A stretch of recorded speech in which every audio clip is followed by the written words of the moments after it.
A few days after we first saw a video of an RCMP member brutally dragging a student from her room here on the campus, down the hallway, face down, now we're hearing directly from Mona Wang herself. We're also hearing from the student council here at UBCO and from the mayor of Kelowna, Colin Basran. I was hyperventilating, and that was why I think I was drifting kind of in and out of consciousness, and plus with the alcohol and the pills.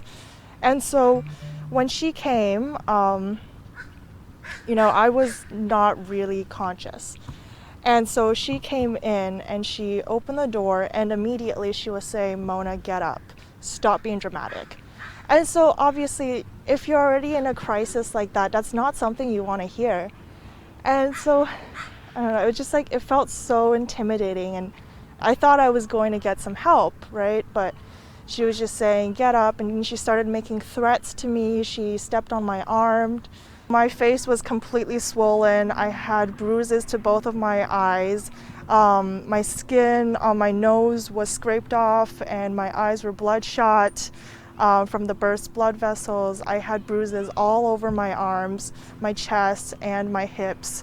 And on top of that, just the mental injury, it lasted quite a while, and I'm still having nightmares from what happened. We're working to set up meetings with the Kelowna police chief, local MLAs, MPs, municipal government, and also the university to try and come to a resolution and try and make sure that nothing like this happens, because there were several things that went wrong for this event to happen, and it can't happen again, especially to a student.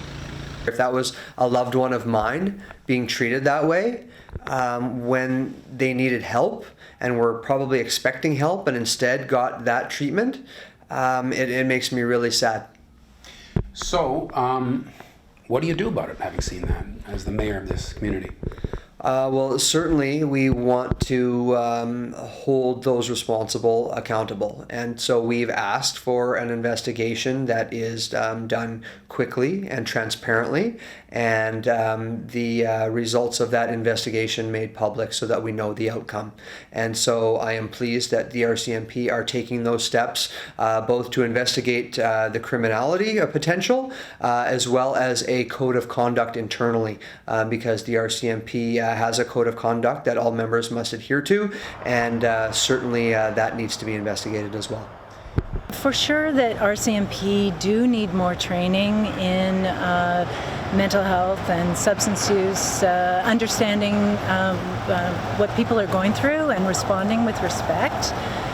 They need to be equipped, absolutely. As nurses, we are trained on de-escalation skills, on how to talk to people, relational practice, different things like that.